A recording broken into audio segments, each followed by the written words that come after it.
और अब बात करेंगे मार्केट मंत्रा की। अमेरिका में डाउ मार्केट में तेजी देखने को मिल रही है। यूएस में नेस्डेक में तेजी देखने के लिए मिल रही है। ब्राजील की आईआईपी बढ़ गई है। आज सोने की रिकॉर्ड बिक्री की संभावना है। आकाश जिंदल जी की प्रेडिक्शन है कि आज धनतेरस के दिन गोल्ड ज्वेलरी की रिकॉर्ड बिक्री होगी।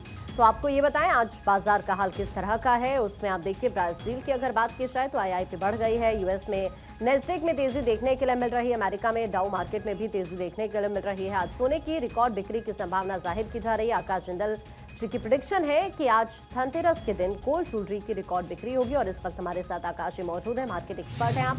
आपका बहुत स्वागत है आकाश जी। आज बाजार के हाल को किस तरह से देख रहे हैं, चूंकि आज तो धनतेरस का मौका भी है। आकांक्षा जी, बहुत सही आपने शुरुआत की है। धनतेरस के दिन बहुत हैवी ज्वेलरी की बाइंग होने की संभावना है, क्योंकि हिंदुस्तान में कंजम्पशन और डिमांड पूरी तरीके से एग्जिबिट हो रही है। ग्लोबली आपने बिल्कुल सही कहा, ग्लोबली स्लो डाउन दिख रहा है, बट हिंदुस्तान की इकोनॉमी बहुत स्ट्रेंथ के साथ आगे बढ़ रही है। और फर्दर मेरी ऑर्गेनाइजेशन आकाश जिंदल डॉक्टर का मानना है कि ये जो क्वार्टर है, अक्टूबर टू दिसंबर, दिवाली क्वार्टर, इसमें जीडीपी ग्रोथ 7.5% क्रॉस करने की संभावना है। जीएसटी कलेक्शन भी बहुत अच्छी जाने की संभावना है, क्योंकि कंजम्पशन और बाइंग हिंदुस्तान की इस समय बहुत बढ़िया चल रही है। दिवाली डेज की सेल, खासकर पिछले संडे से बहुत अच्छी रिटेल सेल्स पिक हुई हैं। बाजारों में बहुत रौनक है। इन्फ्लेशन हालांकि हाई है। इन्फ्लेशन की बात करें 5.5% के आसपास है, लेकिन इन स्पाइट ऑफ दैट लोगों का बाइंग का जोश बढ़ रहा है। उससे क्या है, इकोनॉमी के लिए बहुत अच्छा है। बिकॉज होता क्या है, 1% बाइज 50 पीपल गेट एम्प्लॉयमेंट। तो ये जो है एम्प्लॉयमेंट अपॉर्चुनिटीज को बढ़ाने के लिए भी बहुत अच्छा मौका है। टैक्स कलेक्शन, ना सिर्फ जीएसटी बल्कि डायरेक्ट टैक्सेस को भी अच्छी तेजी देगी। अमेरिका की बात करें, अमेरिका ने 50 बेसिस पॉइंट रेट कट किया था। अब वो रेट कट का असर यूएस की इकोनॉमी में भी नजर आ रहा है। यूएस की इकोनॉमी में क्लियरली तेजी के सिग्नल दिख रहे हैं। रेट कट का वहां पे फायदा दिख रहा है, एडवांटेज दिख रही है अमेरिकन इकोनॉमी को।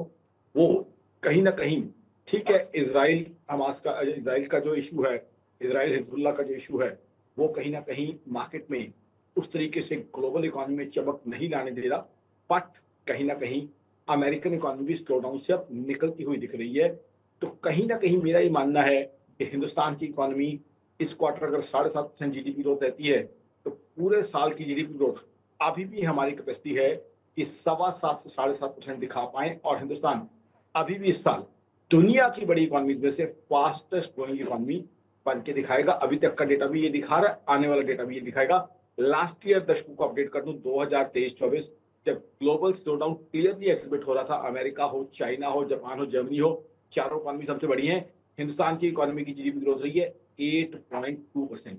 तो कहीं ना कहीं हिंदुस्तान की इकोनॉमी की तेजी, हिंदुस्तान की इकोनॉमी की तरक्की साफ साफ एग्जिबिट हो रही है, कैटेगरिकली दिख रही है। और कहीं ना कहीं वो तेजी आम जी। आदमी को फायदा दे रही है, क्योंकि आम आदमी के लिए बाइंग और कंजम्पशन का मतलब है ज्यादा से ज्यादा रोजगार, एम्प्लॉयमेंट अपॉर्चुनिटीज, और जीडीपी ग्रोथ का मतलब है ज्यादा अच्छी टैक्स कलेक्शन, जिससे सरकार तमाम तरह के अच्छे काम वेलफेयर के ग्रोथ के कर पाए।